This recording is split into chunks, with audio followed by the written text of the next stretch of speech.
I was looking at that article. We covered it earlier. And I mean, that is just, you know, okay, it's great that we can grow meat in a test tube, but would you eat that? I mean, absolutely not. And it's creepy because, you know, at the same time, they're blurring the lines on organic food and GMO food, and it's getting harder to find organic food, even as people are finding out because of the deceptive labeling, calling things natural when that doesn't mean that it's non-GMO.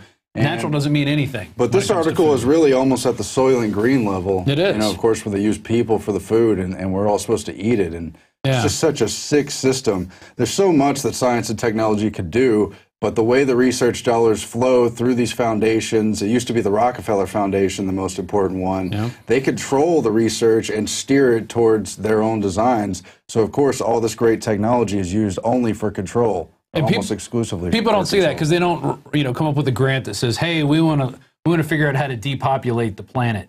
You know, it's with how do we create a sustainable life for all living here on this planet? And they're not talking about humans when they talk about all. They're talking about animals and trees, and you know, humans are usually in the bottom of the equation when it comes to creating the sustainable world where, you know, everything's, I don't know, it's just this whole an enigma that they write stuff up in these grants, and then people apply for them, and it's all tax-free.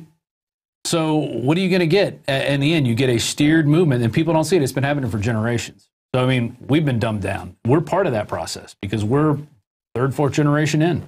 Well, their world is one set of humans who are building this new world order system, and then the rest of us who are either dumb sheep going along with their system, giving them power, or the useless eaters that they want to outright kill. But, of course, they're targeting all of us. Right. Yeah, another story we covered was the transistor that was made the size of an atom. I used to work at a semiconductor company not too far from here, and I remember when they made the jump from 200 millimeter wafers, and a wafer, you know, is about this big, 200 millimeter, and they would put chips on it and cut them up. And when they went from 200 to 300, it was like we had landed on the moon almost. It was huge. It was this big breakthrough that was going to change everything. And now, you know, a 300 millimeter wafer, you could get you know, trillions of little atom-sized transistors on it. So that even breaks the mold of Moore's law, which is the way technology is supposed to double every 18 months. So, I mean, what did you think of that? Acceleration. Right. Well, I haven't had time to look at this in detail, but yeah, it's exciting what they can do. But nanotechnology, which is mentioned in this article, has a lot of dangerous implications as well. And why are all these elites in the computer world so into the Bilderberg Group and so into this depopulation agenda? It's not just Bill Gates. It's the Hewlett Foundation, the Packard Foundation. They're into depopulation and eugenics. You know, you've got Bill Joy of Sun Microsystems, right? He was the one who wrote the article, Why the Future Doesn't Need Us, warning that he was at this elite tech conference, and they were talking about that kind of age-old question of, do they kill us outright or keep us as pets? And that's our future. And one of the big Apple CEOs, Wozniak, or whatever his name is, he was talking about the same thing, how our future as humans is basically as pets at best. It's just... It's not a world I want to live in. But everyone's figuring it out. You could feel it at the speech last night. Alex put on a show, but even more touching was all the questions. He took, I don't know, probably 30 or 40 people's questions and answered them. After the sessions, they lined up on the wings, and among other issues they brought up, a lot of good issues. People were talking about how they were diagnosed with this kind of disease and on death's bed, but then they found INFOWARS and found natural news and started discovering natural and, I guess, homeopathic and vitamin-based cures for themselves, and turned that disease around, got rid of the disease completely, or at least fought back its effects. One guy had MRS. His daughter had diabetes type 1. They're trying to fight it. Another woman had, I forgot what the condition was. She was on death's bed. Then she just removed aspartame for her diet, and even her doctor was shocked at how quickly her symptoms faded away and how she was able to beat the disease she was facing. Well, she was probably drinking 3 cans of this stuff a day, or a 2-liter bottle every other day. And, you know, it's like I was listening to Ben Fuchs on the way in this morning, and he's like, you know, we're not curing diseases here. What we're doing with mineral supplements is creating a place where your body is so powerful, it can fight off these types of things. It will naturally heal itself. We're not curing anything. We're just creating the body, putting the body back to its state that it was meant to be. But of course, it's not just the body, it's the mind. I mean, we have so many higher thought capabilities, but they're limited when we live in this narrow spectrum and eat this diet that's just made to make us subjugated. And, you know, of course, I've been thinking more about that myself. But you drive to Dallas, and it's no wonder we're so inundated with this. I mean, not only TV, but the billboards, like, start your day with a Diet Coke. Go ahead and pour yourself a 2-liter of Coca-Cola. Go ahead, you earned it. And all these kind of, like, motivating, you know. Poison pushers, man. They're poison pushers. You know, it's disgusting what they do. And, you know, this stuff, I don't think it needs to be regulated. I think people need to be educated into it. Because once you start regulating one thing, then it leads, you know, this long line where we have regulations on everything. People should be allowed to drink soda if they want to, but if it's killing them, they should also know about it. Well, I'm for arresting and prosecuting where there's crime. I'm not for banning the Council on Foreign Relations. There's still free speech even for the bad guys. Yeah. But I want their ideas to fall. Our ideas are better. And this awakening that's happening, you could feel it, you could see it. We want the transformation of greater ideas. That's what we need. And for people to just see that that whole thing's a farce and it's going to fall off on its own weight. Right. And that's the playing field we should all be talking about. We should be talking about, you know, how are we going to move, you know, our race forward? How are we going to explore space? How are we going to, you know, how are we going to, we could feed all the people in the world if we really wanted to. Yeah. It wouldn't be that, it wouldn't, and, you know, we don't have to do it by killing people. I mean, Economics 101 under Keynesian is how they destroy food to keep the market prices stable and keep people employed in certain sectors. Alex talked about it in his speech last night, too. Yeah. They pay farmers not to grow food. Right. And, well, that whole green revolution was all Rockefeller-funded. Yep. All that monoculturalism really destroyed a lot of real agriculture, and rather than curing starvation, it's caused a lot of extra problems. Depleted the soils, it's put a lot of pesticides out there, created a lot of pesticides that didn't need to be created in the first place. We put them in the soils. But that was a 30, 40-year phase. Now they're in phase 2 with the Gates and Rockefeller Foundation, that thing called AGRA, that's the initial, and that's where they're pushing the GMO crops on Africa, the drought-resistant stuff that they all, of course, have the patents on and stand to gain financially from. And if you don't want to, you know, get the seeds and plant their crops, well, here comes the thug squad, you know, with the machetes ready to take action. Yeah, we had people lined up in the questions too who had been personally sued, or the guy's father had been, by Monsanto because his crops were contaminated, and now he's in financial burden. Right. And it's amazing how they do the law.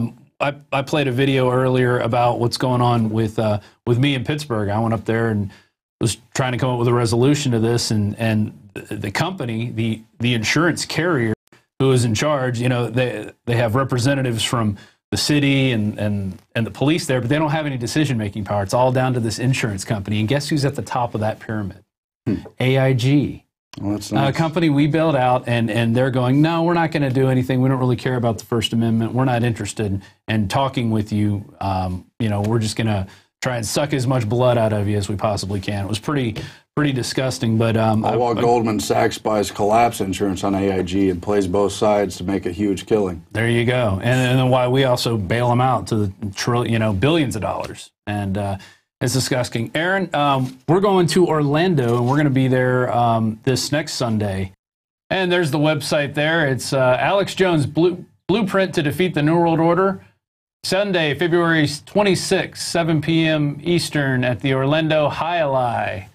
I guess it's where they play that interesting sport with the giant hand rackets. So, I've never seen it live, but it looks pretty interesting. So yeah, there you can get your tickets at that website. You can go to infowars.com/events, and that'll take you to the Highlight website down at the bottom, and you can get your tickets. I believe there's still a few seats left. Aaron, didn't they sell out?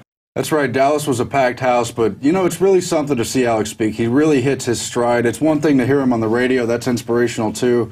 I've had a lot of personal kind of revelations watching Alex speak at these events over the years, and it really dawns on me that it's not just Alex talking in a vacuum. Like, people are responding to this stuff. You meet people at these events. You find out how much they know. In most cases, even more than I know or Alex knows or anything. I mean, people are awakening. You can feel that energy at these events, and you learn from it. You walk away with this greater sense of, like, you know, this really is happening, and you take action from there, and that in itself is part of the solution, really. Right. Well, it's definitely energizing people. I could tell. I've been to a couple of his live events, especially I remember going to see Road to Tyranny many years ago at the Alamo Draft House. And he got up. He didn't do a long speech, maybe like a 5-minute speech, but it really energized the crowd. And then watching that film, especially the Oklahoma City footage, with a room full of people gasping all at the same time, like, we never heard about a second and third bomb. Where's this information? But even more than all that stuff, because that's been covered, we know what's going on with that stuff. I mean, Alex is really, in his speech last night, showing people that we do have the power, that we're already having these victories, that we're already in the process of turning this around. We just have to get up out of our seats and activate and do this thing out there. We already have all the people, and yeah, it's one thing to be a listener and a follower of Alex, but to become an activist yourself and say, that's an issue I resonate with. I'm going to go take action on this. If you're not into this issue, you don't want to talk about 9/11, well, we know the truth anyway. Get out there and talk about the financial collapse. Get out there and talk about the GMOs. That affects everyone. There's plenty of stuff. Fluoride in the water. I mean, we've had people, just by taking some of the stuff that we've put out, go and show it to their water boards or their councils, and boom, one vote, and it's out. I mean, it's just that easy. I don't know if people really understand how, you know, what's 80% of it's being there. You know, it's just being on the field, standing there. We played some clips earlier today on C-SPAN, that this mouthpiece for the government sitting there talking about how he hadn't heard any of this information about Kurt Haskell and the underwear bomber, and caller after caller from all over the country. You know, started off in Austin, then it went to Vermont, and then, I think it was in Florida. There was another one. And they just repeatedly pounded this guy, saying, look, all this information's out there. One guy was saying, I'm disabled, and I found out all this information. They had warehouses of these body scanners, and, you know, all they needed was that one event, and that was the underwear bomber. That was the event to start just putting these everywhere, which we're going to have to deal with on you and Saturday. I were at an airport before the underwear bomber incident happened, and they tried to make us go through body scanners. So it was all a hoax, and these radiation machines are statistically killing at least 100 people a year. Meanwhile, the TSA has not caught one terrorist. They let the underwear bomber on the plane. And so that's what we get out of TSA and all this other tyranny. As they roll in these checkpoints, people know what's going on, but it's time to stand up and really say no and not give in to this stuff. It's disheartening to see this stuff, but it's great to know that we're out there fighting. There's other people out there who I've never even met who are fighting the fight that we're fighting, and, you know, it's all about truth, getting it out there. So thanks for coming out, Aaron. Tale of two cities. The worst of times, the best. There you go. There you go. Thanks, dude. And that's all we have today for InfoWars Nightly News. I'm your host, Rob Dew. If you're watching this on YouTube, please consider becoming a member. You can go to PrisonPlanet.tv or InfoWarsNews.com. And we have some great specials there. I think we have 14 days free still offered right now, so you can get on, try it out, see if you like it. And, you know, it'll take you there. We're doing this 5 days a week. Aaron's going to be hosting the next 2 nights. And then we got Paul Joseph Watson, and Darren McBreen is going to do his second tour, I guess, on the show. So keep watching. Send us your suggestions. I threw out my email on there. I love hearing from you guys. It's been a great journey so far since I've been here.